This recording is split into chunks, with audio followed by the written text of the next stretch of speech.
The peace conference took place in a human city called Geneva, a place that had apparently hosted similar gatherings throughout human history.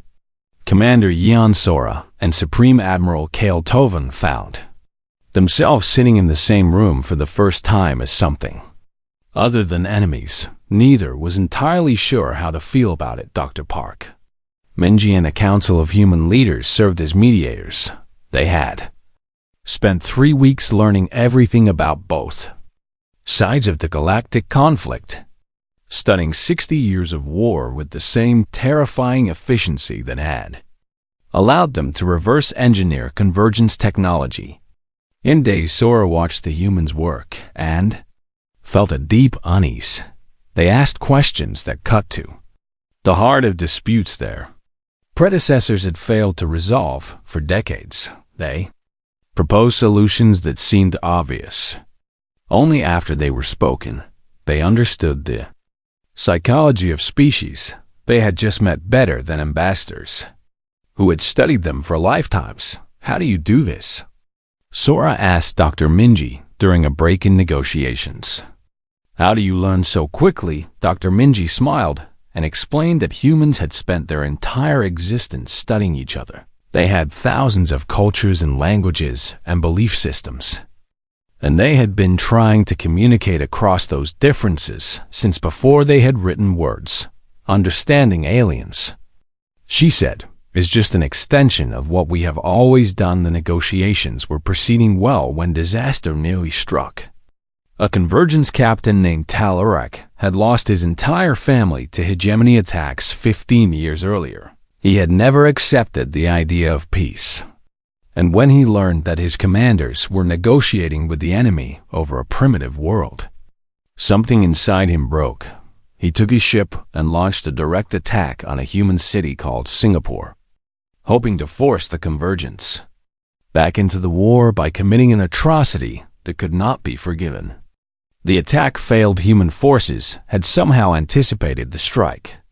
Civilians had been evacuated hours before the ship arrived. Air defenses that should not have been capable of threatening a warship brought it down without destroying it completely. Captain Tal Urek survived, pulled from the wreckage by human rescue teams who treated his injuries despite what he had tried to do. Sora demanded to know how the humans had known the attack was coming. Lieutenant Junho provided the answer.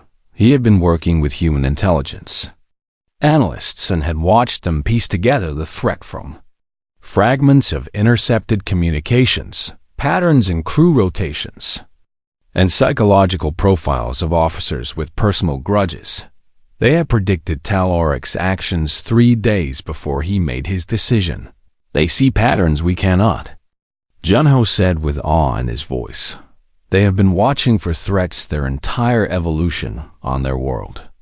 The cost of missing a pattern was death. They learned to see everything. The failed attack became a turning point in negotiations. The humans could have used it as justification for vengeance. Instead, they used it as a demonstration. Admiral Tovan and Commander Sora were brought to meet with Captain Tal Urek in a human medical facility. The broken captain expected execution or at least imprisonment. Instead, he found Dr. Minji waiting for him with a question. Why did you do it? She asked. Tal Urek spat his answer. He spoke of his dead family, of his hatred for the hegemony, of his belief that peace was impossible with enemies who had taken everything from him. Dr. Minji listened without interruption. When he finished, she nodded. You attacked our home. She said, you tried to kill our families, our children. She let the silence stretch before continuing. But you failed, and we are not the ones who taught you violence. We choose to be better than our ancestors. This time she offered Tal Urek something. He had never expected forgiveness, not for the hegemony's crimes against his family, but for his own attempt at atrocity. She offered him a place in the peace process, a chance to ensure that no other families on any side would suffer as his had. The captain wept, and something fundamental shifted in the room. The negotiations resumed with new energy. Both sides had seen what humanity could do when threatened. They had also seen what humanity chose to do when given the option. The Treaty of Geneva was signed 3 months after the first convergence.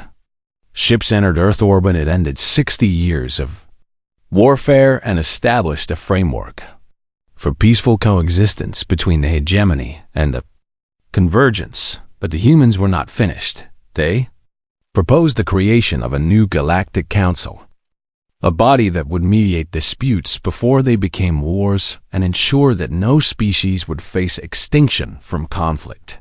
The council would include representatives from all spacefaring civilizations, with humanity serving as permanent mediators.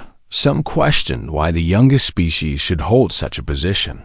The answer was provided by Admiral Tovan himself, because, he said, they are the only ones all of us fear enough to respect, and they are the only ones wise enough to offer peace when they could demand surrender. Commander Sora remained on Earth for another year, serving as the convergence liaison to the new council.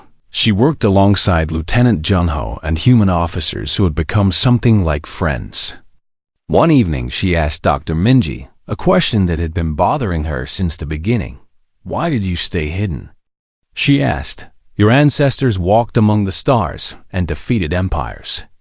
You could have claimed the galaxy as your own. Why did you retreat to this one small world? Dr. Minji looked out at the sunset over the mountains and took a long time before answering. We remembered what we became out there. She said, our ancestors were slaves, who became warriors, who became conquerors. Each generation carried the trauma of the one before until we did not know how to be anything but fighters. She turned to face Sora, so we chose to forget.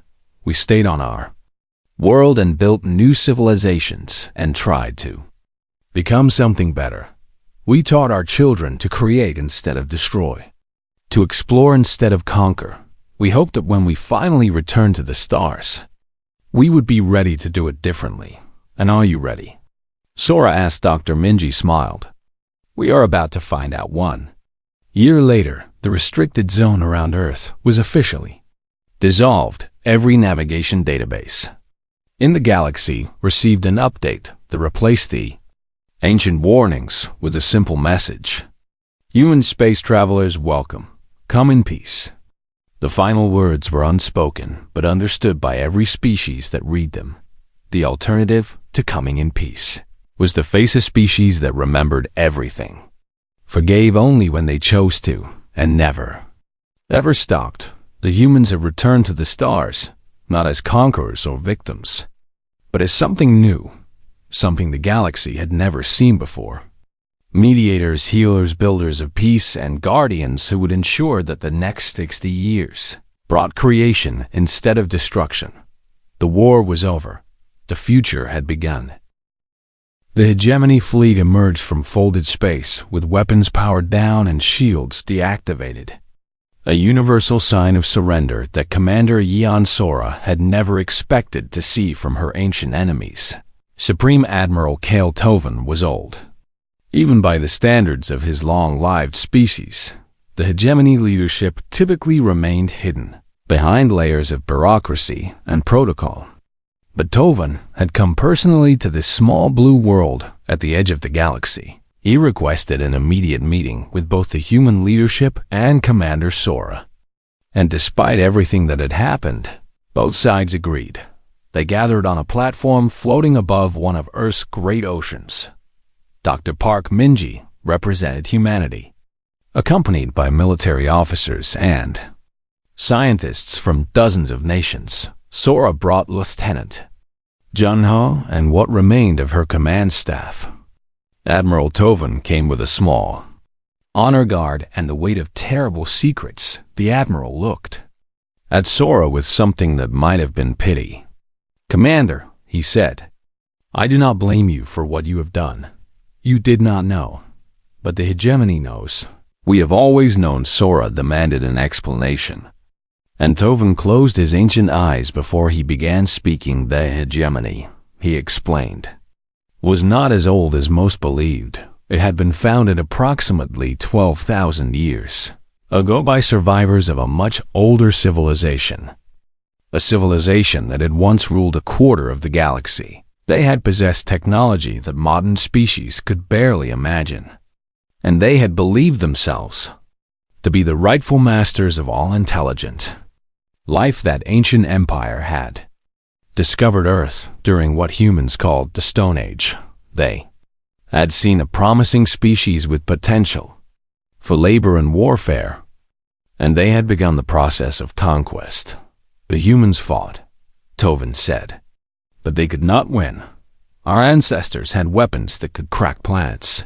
The humans had sharpened rocks, but they fought anyway. They fought until they were captured. And then they continued fighting in other ways. The Empire had taken humans as slaves, transporting them to dozens of worlds across their territory. They were used as workers, as soldiers, as experimental subjects for biological research. They suffered for 300 years under masters who considered them barely intelligent animals during those centuries. Tovin continued, our ancestors made a critical error. They underestimated human memory. Humans taught their children in secret. They passed down stories of Earth, of freedom, of the crimes committed against their people.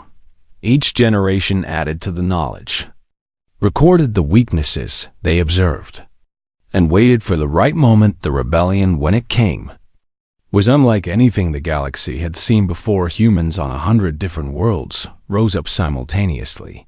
They used weapons stolen from their masters, weapons modified in ways that should have been impossible for a species without formal scientific education.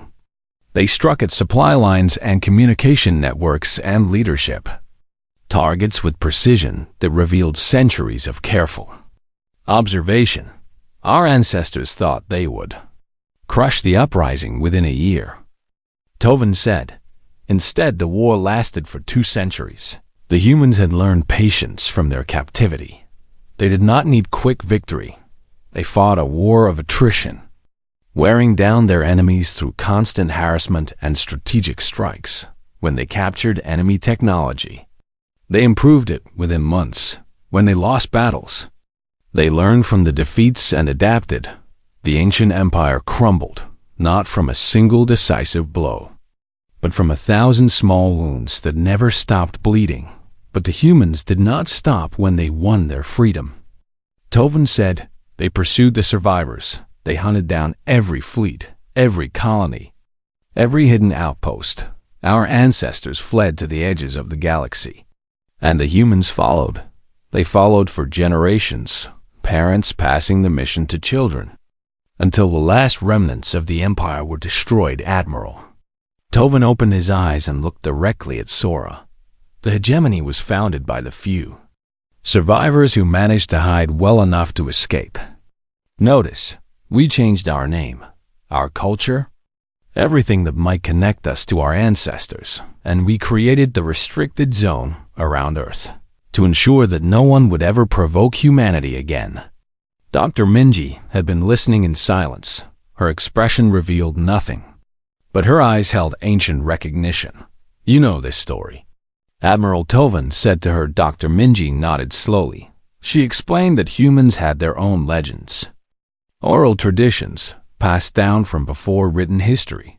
They spoke of a time when their ancestors walked among the stars, when they fought gods who had stolen them from their home, when they brought justice to the cruel ones. Modern humans had assumed these were myths. She said stories to explain the unknown, but some of us always wondered if there was truth hidden in the legends. The platform fell silent as the weight of history pressed down on everyone present. Sora felt her understanding of the universe shifting. The humans were not a primitive species waiting to be discovered. They were the descendants of warriors who had destroyed one of the greatest civilizations in galactic history. Their apparent primitiveness was a choice, a step back from the stars while they recovered from the trauma of what they had become. Admiral Tovin spoke again, his voice heavy with desperation. The war between the hegemony and the Convergence has lasted 60 years. Millions have died. Worlds have burned. And now Commander Sora has brought that war to the one place in the galaxy it should never have reached. He turned to Dr. Minji. We offer immediate withdrawal from this system and full reparations for any harm caused. We will share technology and resources. We will do whatever you require. Only please do not remember us the way you remembered our ancestors. Dr. Minji exchanged glances with the other human leaders present. Some kind of silent communication passed between them. And Sora realized that despite their apparent divisions, these humans could coordinate without words when needed. Dr. Minji turned back to the aliens. You have been at war for 60 years.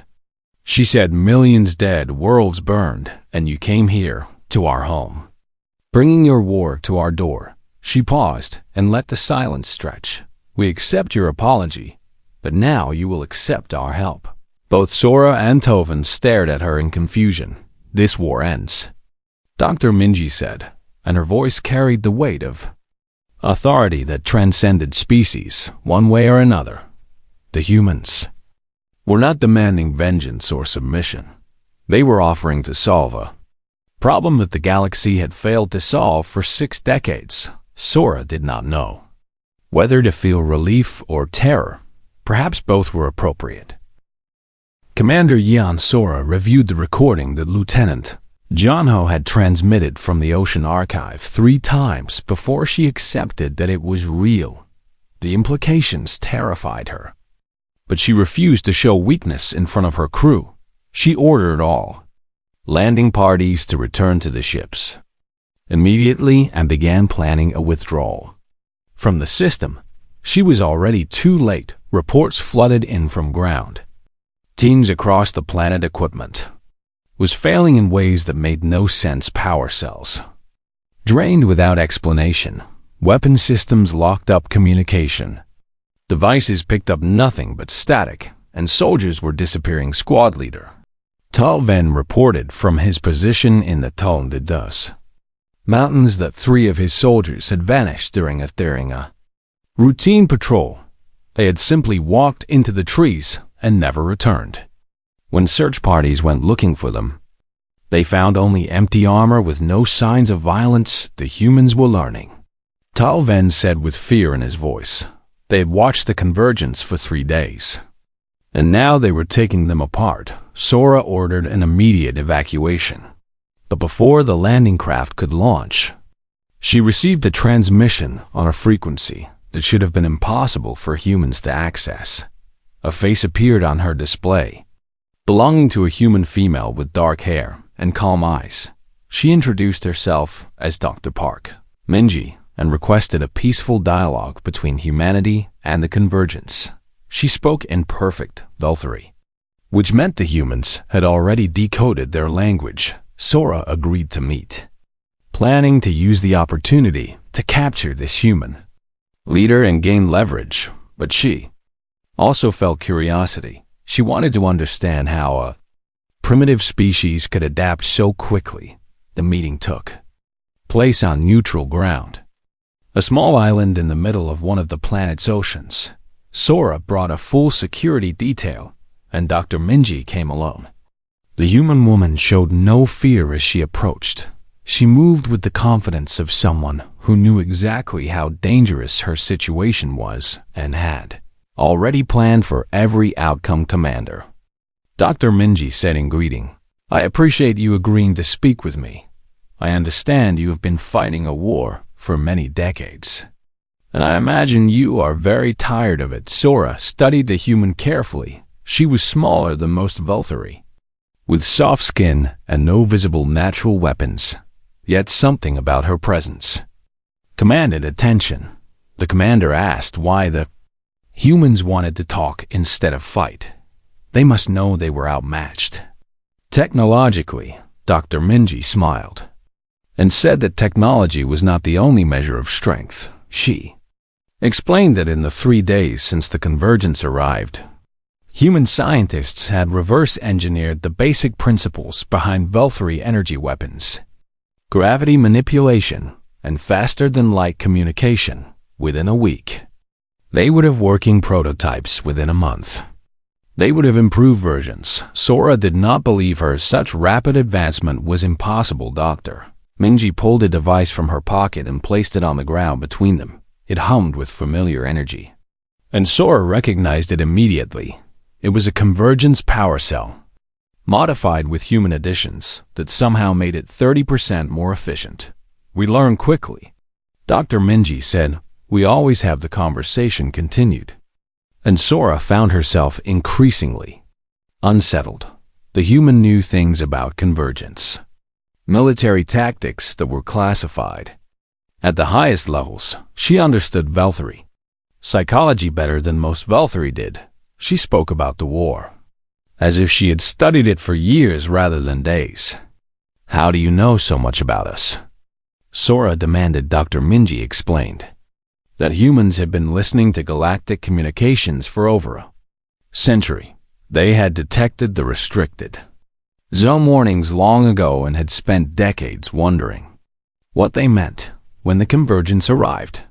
They already had linguists ready to decode the languages and analysts prepared to study the newcomers. We knew someone would come eventually, Dr. Minji said. We have been preparing since we first realized we were not alone. Sora decided she had heard enough. She gave a subtle signal, and her security team moved to capture the human negotiator. Dr. Minji did not run. Instead, she smiled. Commander, she said, I anticipated this. I counted on it. Explosions rocked the island as human forces that had been hiding underwater launched their attack. Sora's security team found themselves surrounded by humans in primitive diving suits carrying weapons that should not have been able to harm Velthari armor. Yet the weapons worked. They fired projectiles coated with compounds that burned through the armor's weak points, compounds that humans could only have developed by studying captured equipment and finding flaws that Velthari engineers had never noticed.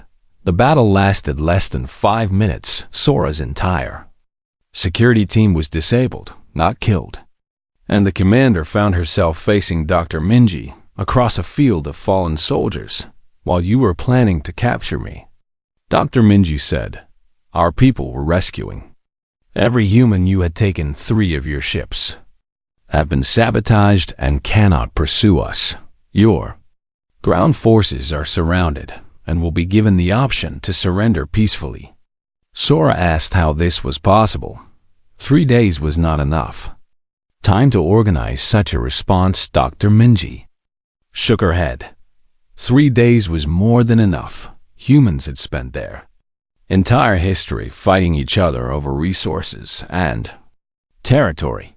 They had developed the art of war to levels that most galactic species could not imagine. When faced with an outside threat, they simply redirected that expertise. Nations that had been rivals for centuries were now sharing intelligence. Nations that had nuclear weapons pointed at each other were now coordinating military strategy.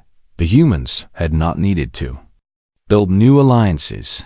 They had simply stopped fighting old battles, and then everything got worse. Long-range sensors on the convergence ships detected a massive fleet approaching the system. The hegemony had learned of the incursion and had sent an armada to crush their enemies.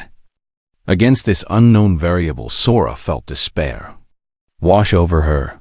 She was trapped between an alien species that learned faster than should be possible and an enemy fleet that outnumbered her 3-1. Then a transmission arrived from the hegemony flagship, broadcast on all frequencies. The voice that spoke was old and tired, belonging to someone who had carried heavy knowledge for a very long time. Convergence forces, the voice said. This is Supreme Admiral Kale Tovan of the hegemony. We are not coming to fight you. We are coming to beg the humans for mercy. The transmission paused, and when it continued, the Admiral sounded almost frightened for all of us. The war had burned across the galaxy for 60 years, and Commander Yeon Sora was tired of losing. She stood on the bridge of her flagship, the convergence vessel known as Relentless Fury, and watched the holographic display flicker with red warning markers that represented enemy positions across 3 star systems. Her species, the Velthari, had joined the Convergence Coalition 20 years ago, and in that time she had risen from a junior officer to one of the most respected commanders in the fleet. The war against the hegemony seemed endless. Both sides had won battles and lost worlds, but neither could claim true victory. The ancient species of the hegemony had technology and resources that the younger convergence races could barely comprehend, yet the convergence had numbers and hunger and the desperate energy of civilizations fighting for their right to exist among the stars. Commander, her science officer, called out. High Command has transmitted new orders. Lieutenant Beek Junho was not Velthari. He belonged to a species called the Sindari, tall beings with 4 arms and skin that shifted colors with their emotions. Right now his skin had turned a pale blue that indicated concern. Sora turned to face him and asked what the orders contained. Junho hesitated before he spoke again, telling her that Command wanted them to scout a sector in the Outer Rim. The sector was marked as restricted in every known database, but Command believed the hegemony was hiding something valuable there. They wanted the Relentless Fury and its support fleet to investigate and claim whatever resources they found. Sora felt a spark of interest ignite in her chest. The Outer Rim held many mysteries, and the Convergence desperately needed any advantage they could find. She asked Junho to show her the sector on the main display.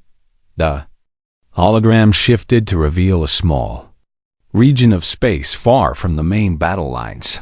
The single star system sat at its center, and Sora noticed immediately that the entire area was marked with warnings in hundreds of languages. The translation software cycled through them, but they all said the same thing: restricted territory, do not approach, do not make contact, under no circumstances attempt colonization or resource extraction. Sora asked who had placed the warnings, and Junho admitted that nobody knew the warnings predated the hegemony itself, stretching back millions of years to civilizations that no longer existed. Every spacefaring species in recorded history had added their own version of the warning, but none had explained why. The commander studied the small star system and noticed it contained 8 planets with 1 positioned in the habitable zone. She asked if the planet was inhabited. Junho confirmed that it was. The inhabitants called themselves humans, and they had achieved basic space travel, but nothing approaching faster than light capability. They were essentially a pre-contact civilization with primitive technology. Sora allowed herself a small smile. A primitive species with no real defenses, sitting in a sector that everyone in the galaxy avoided for reasons nobody remembered. The hegemony probably spread rumors to keep others away from valuable resources. She ordered the fleet to set course for the restricted zone. Commander, Junho said with obvious worry coloring his skin a deeper blue. Perhaps we should investigate the warnings more thoroughly before we proceed. The records I have found are disturbing. Sora dismissed his concerns with a wave of her hand. She had fought the hegemony for 2 decades and had learned that they used fear as a weapon just as effectively as plasma cannons. Whatever stories surrounded this backwater system were probably propaganda designed to keep others away. The fleet jumped through folded space and emerged at the edge of the solar system. 12 hours later, Sora looked at the main display and saw perfectly ordinary yellow star surrounded by rocky inner planets and gas giants in the outer reaches. Nothing about the system seemed special or threatening. She ordered the fleet to proceed toward the 3rd planet, the one the inhabitants called Earth. As they traveled inward, Junho worked constantly at his station, pulling data from ancient archives and trying to understand why so many civilizations had warned others away from this place. He found fragments of records from species that had died out long ago, and every fragment mentioned the humans with something that resembled fear. The Valkyrie commander did not share his concern. She saw the human broadcasts that filled local space with primitive electromagnetic signals. Their entertainment programs showed a species barely capable of leaving their own atmosphere. How could such creatures frighten anyone? The fleet entered orbit around Earth, and Sora studied the planet below with hungry eyes. Blue oceans covered most of the surface, and green land masses promised abundant resources. The humans had built cities that glowed with light on the night side, but their orbital presence was laughably small. She began planning the conquest. In her mind, a show of force would probably convince the humans to surrender without significant resistance. Then the convergence could strip the planet of resources and perhaps recruit the inhabitants. As laborers for the war effort, Commander Junho suddenly shouted, "We are receiving a transmission." Sora asked where it came from. Expecting to hear from frightened human governments, Junho checked his instruments 3 times before answering, his skin turning white with shock. The signal originated from beneath the largest ocean on the planet. It was not using human technology. The transmission was automated and had activated the moment their fleet entered orbit. Sora felt the first hint of unease creep into her mind. She ordered Junho to play the message. The bridge fell silent as the transmission began. Every speaker on every ship in the fleet carried the same words, repeated in thousands of languages that spanned millions of years of galactic history. The translation software provided the meaning in Valkyrie. You have entered protected space. Leave now. This is your only warning. The message repeated once more, and then stopped. Sora stared at the display showing the deep ocean location of the signal. Source: something down there had been waiting for visitors, waiting for millions of years with a message ready in languages that belonged to civilizations long dead. One of her officers asked what they should do, and Sora forced confidence into her voice. She declared that it was clearly an automated system left behind by some ancient species trying to claim this territory. The humans probably did not even know it existed. She gave orders to launch landing parties and secure positions on the major landmasses. They would capture specimens for study and assess the resources available. Then they would report back to High Command with news of their easy victory. Junho protested quietly, saying that something about this felt wrong. The warnings came from too many sources across too many years. Someone or something had been protecting this planet since before recorded history. Sora silenced him with a sharp look. She had not risen to commander by fearing ghost stories. The landing craft launched from the fleet and descended toward Earth carrying thousands of convergents soldiers. Sora watched them go and felt certain that she was about to win a great victory for her people. She had no way of knowing that deep beneath the ocean, ancient systems were waking up for the first time in 10,000 years. She had no way of knowing that her arrival had been predicted, prepared for, and that the warning she had ignored was not meant to protect the humans. It was meant to protect everyone else.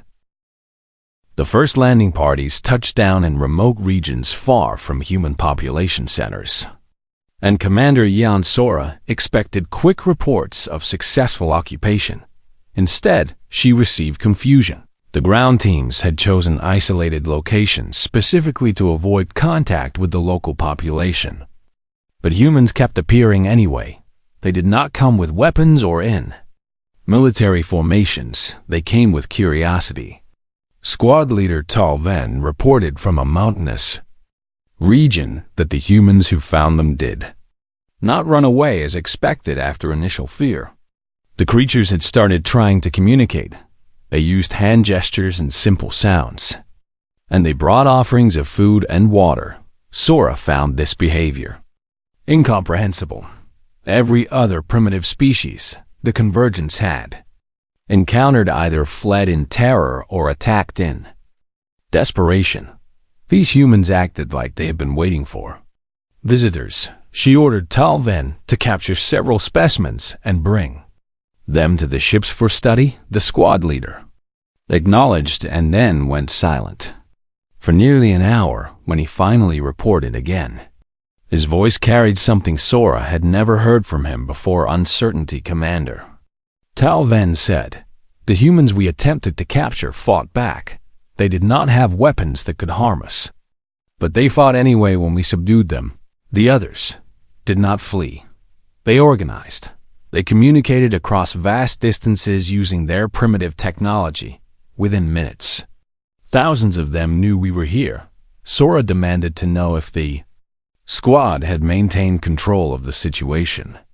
Talven admitted that they had not.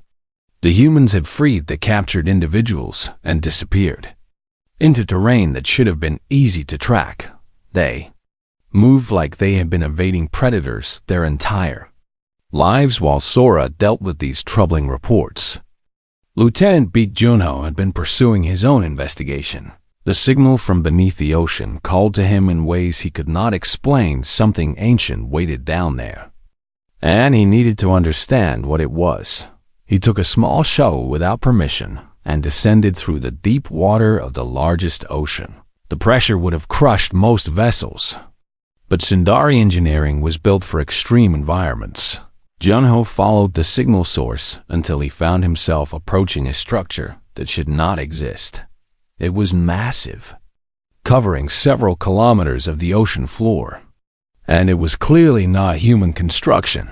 The architecture belonged to no known species in the galaxy. Junho estimated its age at several million years.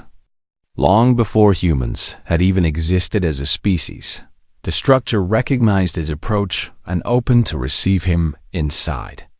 Junho found himself in a vast chamber filled with holographic displays that activated at his presence. The systems were automated and had been waiting patiently for someone to arrive. An artificial voice greeted him in perfect Sindari, which meant the structure had been monitoring galactic communications for a very long time. "Welcome," the voice said, "to the archive of the Watchers. You have come to learn why this world is protected. Please observe." The displays came alive with images and recordings that stretched back millions of years. Junho watched in growing horror as the story unfolded. A civilization called the Watchers had seeded life across the galaxy billions of years ago. They had uplifted countless species and guided the development of intelligence on thousands of worlds. Earth was one of their projects. But something had gone differently there. The humans evolved in ways the Watchers had not expected. They developed on a world of extreme conditions.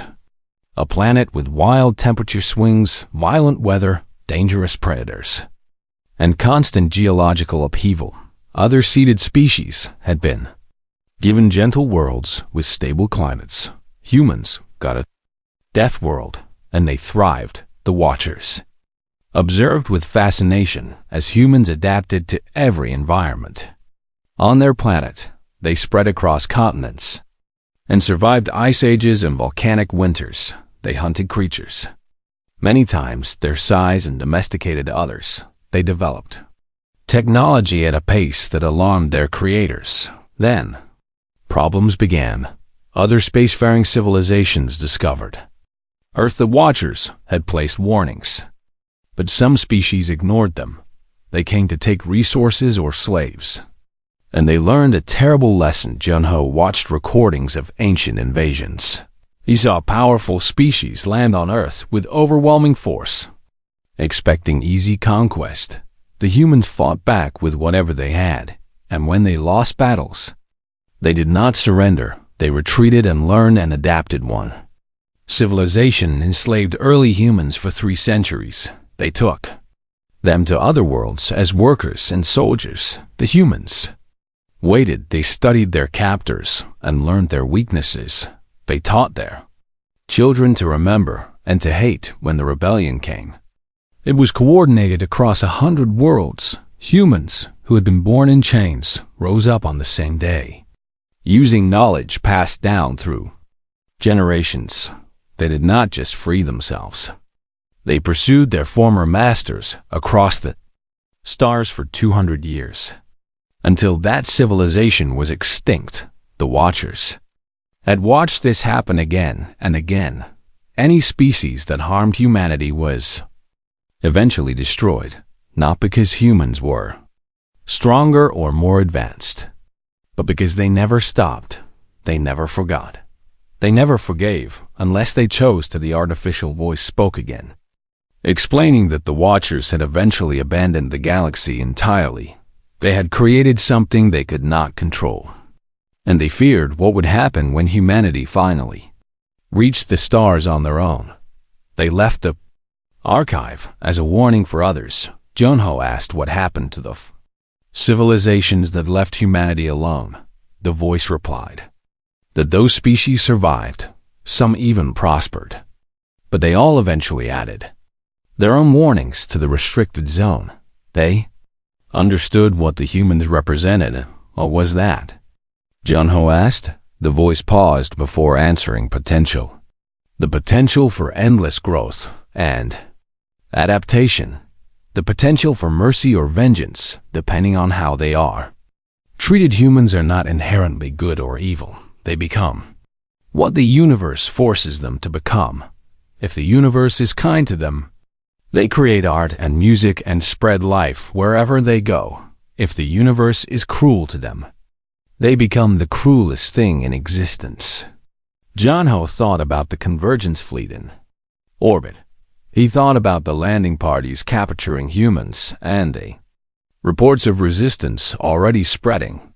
He thought about 60 years of galactic war and how his superiors had sent them here hoping to find easy resources. He opened a communication channel to Commander Sora with shaking hands. Commander, he said, we need to leave immediately.